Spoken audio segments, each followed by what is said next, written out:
Boarder Gavaskar ট্রফির চতুর্থ test আজকে শেষ হয়ে গেছে এবং একরকম বলা যায় যে বোর্ডার গাভাস্কার ট্রফির নিষ্পত্তিও হয়ে গেছে। মানে অ্যাটলিস্ট ইন্ডিয়ার পক্ষে এই সিরিজ তো আর জেতা সম্ভব না। সেই সম্ভাবনাটা আজকে তারা কোনো ক্রমে হলেও দেখতে পাচ্ছিল যতক্ষণ জয়সওয়াল উইকেটে ছিল। কিন্তু সম্ভবত এই পুরো টুর্নামেন্টের এখন পর্যন্ত যে 4টা টেস্ট হলো, এই 4 টেস্টের সবচেয়ে গুরুত্বপূর্ণ সিদ্ধান্তটা দিচ্ছেন আমাদের শরফুদ্দৌল্লা ইবনে সৈকত।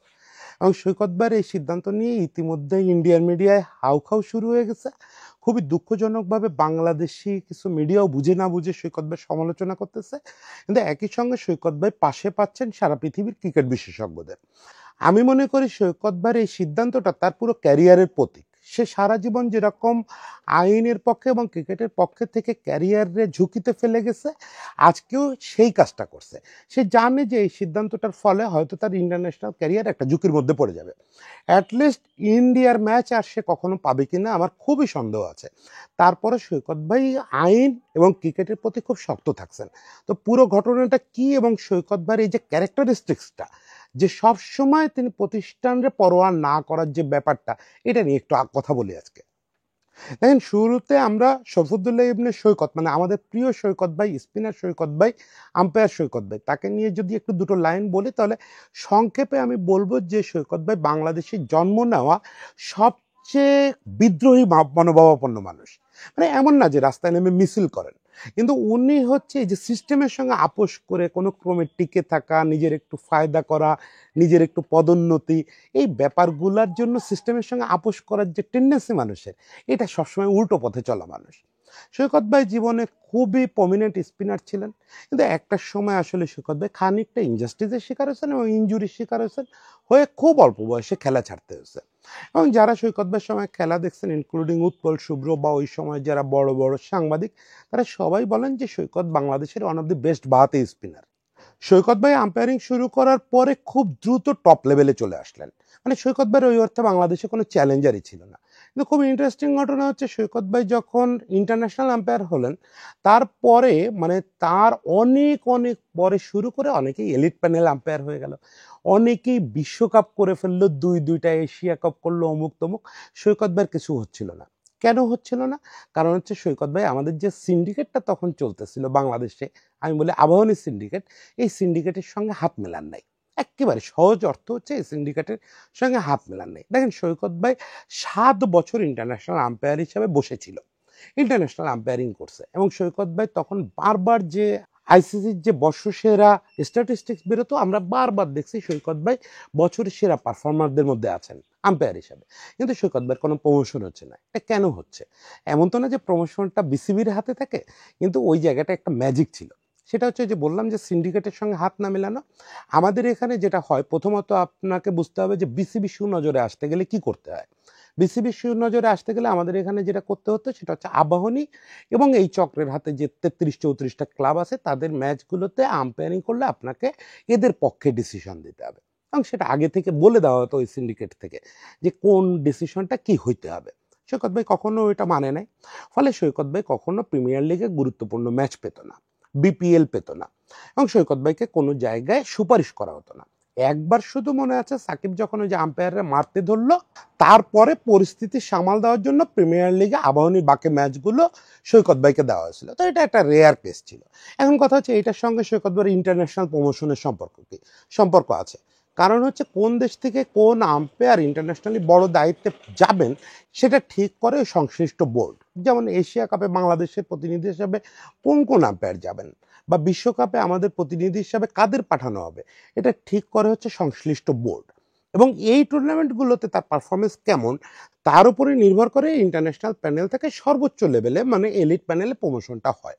আর সৈকত ভাই এই 7 বছরের ভিতরে কোনো এশিয়া কাপে যান নাই, মানে বিসিবি তার নাম পাঠায় নাই, অ্যাজ বিসিবির কথা সে শোনে না, এবং বিসিবি তাকে কখনো বিশ্বকাপে, টি-20 বিশ্বকাপে বা অন্য জায়গায় সুপারিশ করে নাই। ফলে সৈকত ভাই তো ওই লেভেলে নিজেকে প্রুভ করার কোনো সুযোগই আসে নাই। শেষ পর্যন্ত নিতান্ত বাধ্য হয়ে তাকে 2টো বিশ্বকাপ দেওয়া হয়েছে, একটা টি-20 বিশ্বকাপ, এবং আমি জানি এটা মূলত আইসিসির চাপে করা হয়েছিল। আইসিসি প্রেশার দিছে, আরে ভাই তোমার দেশে একটা ওয়ার্ল্ড ক্লাস আম্পায়ার আছে, তুমি কেন তার নাম পাঠাও না? অবশেষে তাকে 2023 ওয়ানডে বিশ্বকাপ এবং 2024 টি-20 বিশ্বকাপে পাঠানো হলো এবং দ্রুততম সময়ে সে কিন্তু এলিট প্যানেল হয়ে গেল, কারণ আইসিসি ওইটার জন্য ওয়েট করতেছিল যে জাস্ট বড় দুইটা টুর্নামেন্ট করলেই তাকে নিয়ে নিব আমরা এলিট প্যানেলে।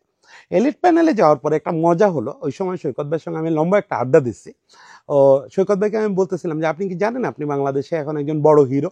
তা বলে ভাই আমি কোনোদিন হিরো হইতে চাই নাই এবং আমি কোনোদিন এইগুলাতে পাত্তা দিই না। কিন্তু সৈকত ভাই পাত্তা দিক বা না দিক, ওই সময় আমাদের ফেসবুকে একটা কমন ফেনোমেনা ছিল যে সৈকত ভাই এলিট আম্পায়ার হিসাবে যখন যেই সিরিজে আম্পায়ারিং করতো, দেখা যেত যে সৈকত ভাইয়ের বিপক্ষে ডিআরএস নিয়েও মানে রিভিউ নিয়েও একবারও ওই টিম জিততে পারে নাই। এই ইয়েগুলো হিসাবগুলো রীতিমতো ফেসবুকে লাইভ স্কোরিং এর মতো যেত যে সৈকত 0 অমুক 8, সৈকত 0 অমুক 3, এরকম যেত, মানে সৈকত একটা রিভিউ হারতেছে না। তো সৈকত ভাই পরে আমার বলতেছিল যে আম্পায়ারিং এ জেতা হারার ব্যাপারটাই নাই, এটা ফেসবুকে লোকজন করতে পারে, বাচ্চারা করতে পারে, কিন্তু আম্পায়ারিং এ জেতা হারার কোনো ব্যাপার নেই। Umpiring all about dignity, honesty এবং আইনের প্রতি লয়াল থাকা। এইটা আপনি কতটা থাকলেন সেটাই আসলে আম্পায়ারিং। তো সেই জিনিসটা কিন্তু সৈকত ভাই এই মেলবোর্নে আবার প্রুভ করে দিল। দেখেন সৈকত ভাই লেভেলের আম্পায়ার কিন্তু বাংলাদেশেও আছে, সারা পৃথিবীতে আমার ধারণা, এবং সৈকত ভাইও বলতেছিল যে অন্তত 100 আম্পায়ার আছে প্রায় একই লেভেলের। কারণ আম্পায়ারিং এর সর্বোচ্চ মানের হইতে আপনার কি লাগে? আইন পুরোটা দখল থাকা লাগে, ইন্টারন্যাশনাল ক্রিকেট সম্পর্কে একটা ভালো ধারণা থাকা লাগে, এবং আপনার একটা ফিজিক্যাল ফিটনেস থাকা লাগে, আর হচ্ছে বেশ কিছু এক্সপেরিয়েন্স থাকা। এগুলো আছে তো অন্তত শখানেক আম্পায়ারের। কিন্তু টপ লেভেলে কারা যায়? টপ লেভেলে তারা যায় যাদের ওই কারেজটা আছে, যাদের ওই ডিগনিটিটা আছে, ওই অনেস্টিটা আছে, এবং ক্রিকেট লর প্রতি ওই লয়ালিটিটা আছে। সেই জিনিসটা সৈকতের চেয়ে বেশি এই মুহূর্তে সারা পৃথিবীতে খুব কম লোকের আছে। সেটা আজকে সে মেলবোর্নে প্রুভ করলো। মেলবোর্নে যখন জয়সওয়াল ব্যাট করতেছিল 84 রানে, তখনও কিন্তু ইন্ডিয়ার পক্ষে সম্ভব ছিল এই ম্যাচটা বাঁচায় না। মানে তখনও ইন্ডিয়া জিততে প্রায় 200 রানের মতো বাকি, ওদের 340 রানের টার্গেট ছিল, ইন্ডিয়ার হাতে উইকেট ছিল 4টা। হ্যাঁ, ম্যাচটা আর ইন্ডিয়ার পক্ষে জেতা সম্ভব ছিল না, কিন্তু যেটা সম্ভব ছিল সেটা হচ্ছে জয়সওয়াল যেরকম ব্যাট করতেছিল সকাল থেকে ওরকম দৃঢ়তার সঙ্গে, এবং সে কিন্তু একটাও চান্স দেয় না এর আগ পর্যন্ত, ওরকম দৃঢ়তার সঙ্গে সে যদি বাকি 21 ওভার ব্যাট করে যেত, এখন জয়সওয়াল এই সময়টা পার করে যদি দিনের খেলা শেষ করতো, তাহলে ইন্ডিয়ার জন্য একটা দারুণ চান্স থেকে যেত। সেটা কি, শেষ টেস্টটা জিততে পারলেই তারা বর্ডার গাভাস্কার ট্রফি জিতে যাবে। এই বর্ডার গাভাস্কার ট্রফি হচ্ছে ইন্ডিয়া অস্ট্রেলিয়ার জন্য এখন সবচেয়ে প্রেস্টিজিয়াস দ্বিপাক্ষিক সিরিজ। মানে কোনো বিশেষজ্ঞের কাছে ওয়ার্ল্ড কাপের চেয়েও বড় ব্যাপার বা ওয়ার্ল্ড টেস্ট চ্যাম্পিয়নশিপের চেয়েও বড় ব্যাপার বর্ডার গাভাস্কার ট্রফি। একটা সময় পর্যন্ত অ্যাশেজের যে গুরুত্ব ছিল ওয়ার্ল্ড ক্রিকেটে, সেই জায়গাটা অনেকদিন হলো বর্ডার গাভাস্কার ট্রফি নিয়ে নিছে। ফলে এই সিরিজটা জেতার জন্য দুই দলই পাগল পাড়া থাকবে। বিশেষত ইন্ডিয়ার বর্ডার গাভাস্কার ট্রফিটা যখন অস্ট্রেলিয়ায় হয়, মানে ওই ট্রান্স-তাসমান এলাকায় গিয়ে ট্রফি জিতে আসা, এটা ইন্ডিয়ার জন্য বিশ্বকাপ জয় হচ্ছে অনেক বড় ব্যাপার। তো সেই সম্ভাবনাটা টিকে থাকতো যদি জয়সওয়াল আজকে দিনটা কাটায় দিতে পারতো টেল এন্ডারদের নিয়ে। তো সেই সম্ভাবনাটা শেষ হয়ে গেল কিভাবে? সম্ভাবনাটা শেষ হলো হচ্ছে সে সারা দিন কিন্তু দারুণ ব্যাট করছে এবং কোনো চান্স দেয় নাই। শেষ পর্যন্ত সে প্যাট কামিন্সের একটা বাউন্স ডেলিভারিতে সে ব্যাটটা চালায় দিল, নিজেকে সামলাতে পারলো না, এবং একদম খালি চোখে, মানে টিভিতেই আমরা দেখলাম বল ডিফ্লেক্ট হয়ে লাইন পরিবর্তন করছে। এক্ষেত্রে কিন্তু আম্পায়ার সরাসরি আউট দিয়ে দেওয়ার কথা। আমি প্রথমত খুব বিস্মিত যে আম্পায়ার কেন আউট দিলেন না। মানে অস্ট্রেলিয়ান খেলোয়াড়দের মানে এইরকম ক্ষেত্রে এত ক্লিয়ার ডিফ্লেকশন এবং এত ক্লিয়ার লাইন চেঞ্জ বলের, যে এক্ষেত্রে ফিল্ডারদের বা বোলারকে আসলে খুব বেশি আবেদন করতেও হয় না, মোটামুটি আবেদন করলেই বা আম্পায়ার আঙুল তুলে দিবেন, কিন্তু দিলেন না, আম্পায়ার নট আউট বলে দিলেন। খুবই বিস্ময়কর ব্যাপার। অস্ট্রেলিয়ানরা রিভিউ নিল, রিভিউ গেল সৈকত ভাই রাতে। সৈকত ভাই ছিল থার্ড আম্পায়ার। সৈকত ভাই প্রথমে বলের রিপ্লে দেখলো, রিপ্লেতে পরিষ্কার যে বল ব্যাটের স্টিকারের কাছাকাছি লাগছে, লাগার পরে সে ডিফ্লেক্ট হয়ে লাইন চেঞ্জ করছে, এটা রিপ্লেতেও দেখা গেল। দেখেন এই মুহূর্তে কিন্তু সৈকত ভাই স্টপ করে দিতে পারতো। থার্ড আম্পায়ারের নিয়ম হচ্ছে যে সে কোনো একটা কনক্লুসিভ ডিসিশন যখনই পেয়ে যাবে, তখনই সে পরের স্টেপগুলো আর ফলো করবে না, সে ওইখানেই জানায় দিতে পারে যে ওভারটার্ন। ফিল্ড আম্পায়ারের ডিসিশন ওভারটার্ন করার জন্য যেটুকু এভিডেন্সের দরকার ছিল সেটুকু প্রথম রিপ্লেতেই পাওয়া গেছে। কিন্তু সৈকত ভাই নিজের কাছে আরেকটু অনেস্ট থাকার জন্য স্নিকও দেখতে চেয়েছে।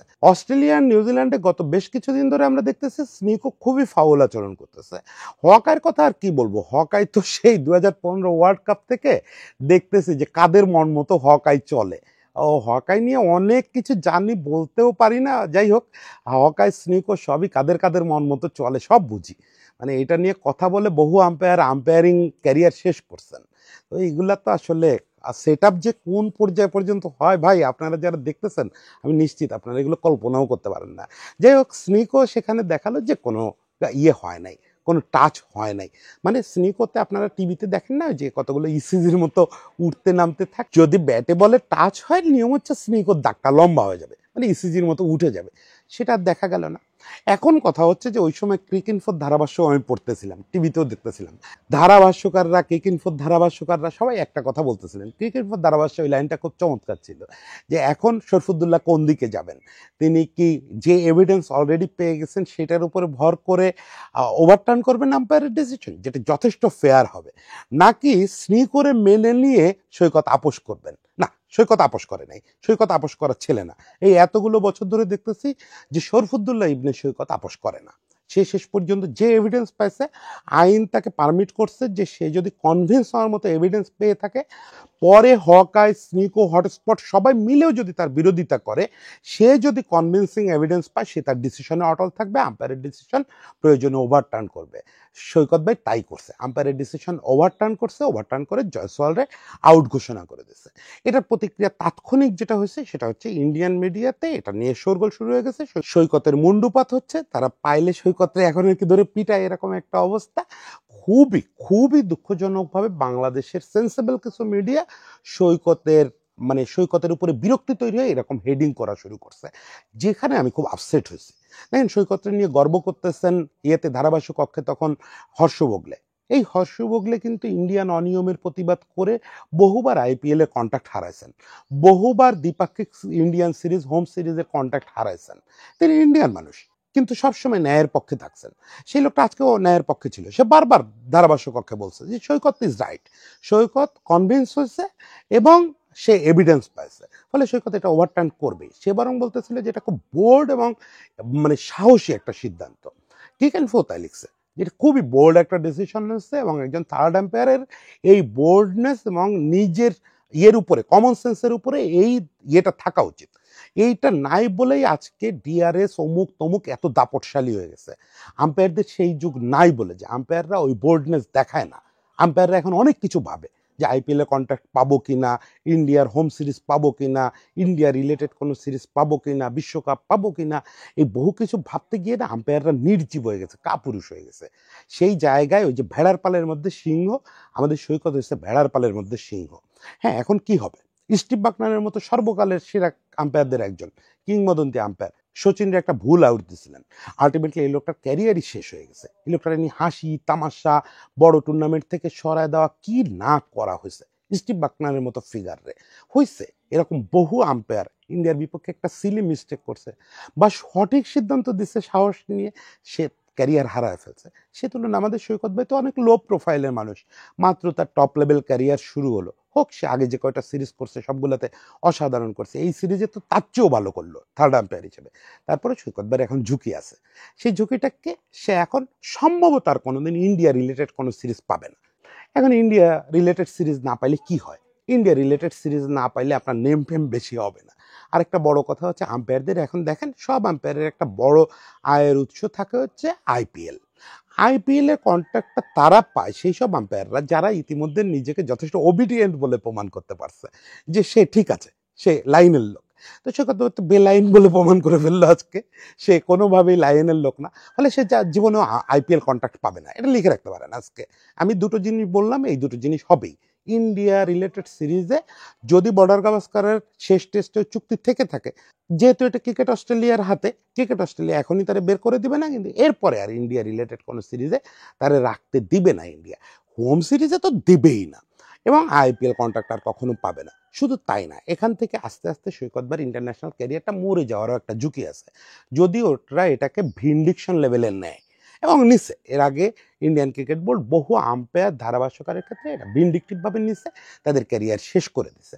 ইন্ডিয়া চাইলেই, আপনারা জানেন, পুরো পৃথিবীর ক্রিকেটের একটা বড় অংশ ডমিনেট করে তারা, যেহেতু তারা 60%-এর বেশি রাজস্ব দেয় আইসিসিকে, ফলে আইসিসি তাদের মতের বাইরে যেতে পারে না। আর এখন তো আইসিসি চেয়ারম্যান তাদের রাজনীতিবিদ, তাদের স্বরাষ্ট্রমন্ত্রীর ছেলে, ফলে ইন্ডিয়ার পক্ষে যতই আপনি জাস্টিসের পক্ষে থাকেন, ন্যায় বিচারের পক্ষে থাকেন, ইন্ডিয়ার পক্ষে ডিসিশন গেলে আপনার ক্যারিয়ার টিকানো খুব কঠিন।